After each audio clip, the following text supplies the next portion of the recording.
Today's guest is an expert on Rerum Novarum, and she's going to help us to understand this important document and why it inspired Pope Leo XIV. So joining us now is Veronica Burchard, the author of Pocket Guide to Rerum Novarum. She's also the Chief Operating Officer for Sophia Institute. Thank you so much. Great to have you with us. And your video is perfect. You look like you're in the next room. Yeah. Good morning, Bishop. Good morning, Schola. Thanks for having me. Great to have you with us. Can you give us just a brief overview of Rerum Novarum, and when did Pope Leo XIII write it, and what was he going to accomplish? What did he think he was going to accomplish in the world back then? Yes, so Pope Leo XIII was writing Rerum Novarum in the wake of the Industrial Revolution, so late 19th century, the 1800s. And he was seeing all these challenges to the family, to the church, to workers in particular, to all those who labor.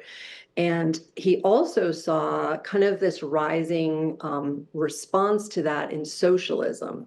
And so he wrote Rerum Novarum with a dual purpose. So he was responding to the challenges of the Industrial Revolution, and in particular, sort of responding to the response of socialism and saying, hey, guys, here, this cure you're proposing is going to be worse than the disease. And so a two-prong approach, and bringing forth, of course, ultimately, the teaching of the church and Jesus Christ and what he calls us to do, what he calls employers to do, what he calls employees to do, so we can live justly, even in the face of, these big societal upheavals and changes, which, as you mentioned, I think we're on the brink of again now today. Absolutely. And since Pope Leo XIV was elected, there have been a lot of talk about Rerum Novarum. And I'd love to hear, what does it teach about private property and trade unions as well? Yeah, so the biggest surprise for me, when I heard that Pope Leo XIV had taken this name because of Rerum Novarum, I was like, oh my gosh, I have to read this, right? And I'd had in my head what I thought it said, but I was really surprised. It's you can divide it in half.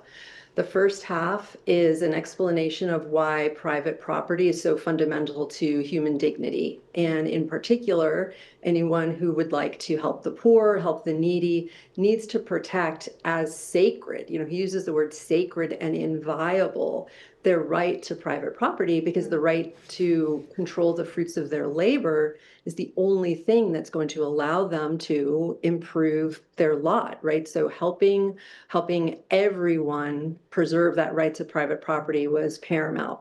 Then the second half talks about how it's not necessarily the role of the state to intervene unless there's a pressing need, but rather private associations. He uses that word associations. We would call what he's talking about today unions, and how they can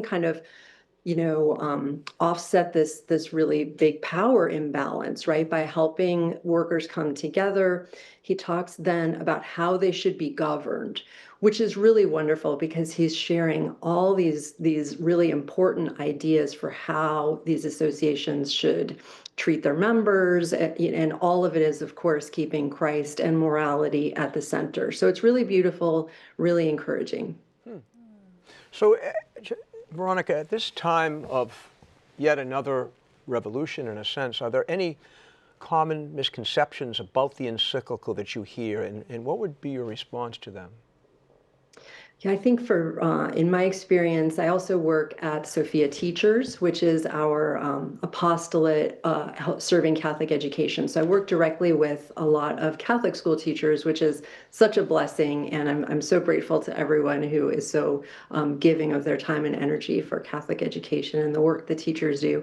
And Rerum Novarum is very often, taught in a Catholic social teaching class, or even just a theology class in terms of the church's social teaching. And so for me, my conception going in was that it was going to be sort of this even-handed critique of capitalism and socialism.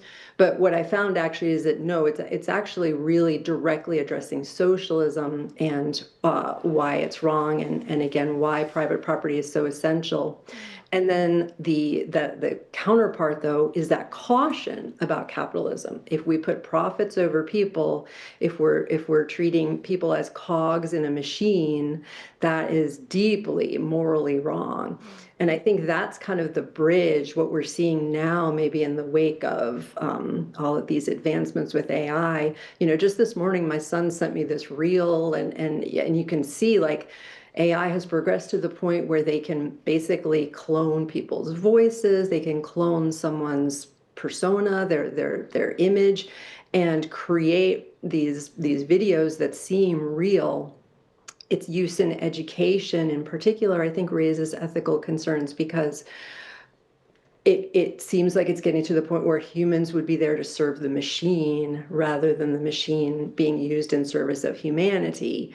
And so I think that kind of is the linchpin of this challenge that's up ahead, and the importance of preserving human dignity. Absolutely, absolutely. Maybe to take a turn to hear your opinion on this. If Pope Leo XIV could sit down with Pope Leo XIII for dinner tonight, what do you think they would talk about? Oh my gosh. Well, first of all, that would be such a cool conversation to be a fly on the wall. Yeah, I think the challenge posed by AI, that importance of human dignity, of solidarity, of subsidiarity, and then also, one part of Rerum Novarum that doesn't get talked about a lot is there's a lot of warnings that Leo XIII gave people today, which I think would very much apply today as well, which is to be really skeptical, to not be taken in by people who try to whip up envy. So Leo XIII spent which is of course a deadly sin, right? Spends several points in Rerum Novarum where he's issuing this very straightforward warning about, I think he calls them evildoers, or if it's not that exact word, it's something like that try to whip up class envy and try to tear at the fabric of society. And so I think that might be another thing that came up in their conversation, because of course that never goes away, right? It's perennial, but I think we do see it a lot in our day. Well, Veronica, it's been great speaking with you. Thank you so much for joining us. Thank you for putting together this pocket guide to Rerum Novarum. And I would just invite you to tell us, how can people easily get their hands on a copy? Hello? Did we lose you? Oh, you froze for a minute, but you're back. Oh, how can people get a copy of this pocket guide? Because it's a great resource for all of us in this moment. Oh, thank you. Well, you can go, we would hope and be so grateful for people to get it directly at Sophia Institute Press, which is sophiainstitute.com. And of course, you can also get it at Amazon, any major bookseller.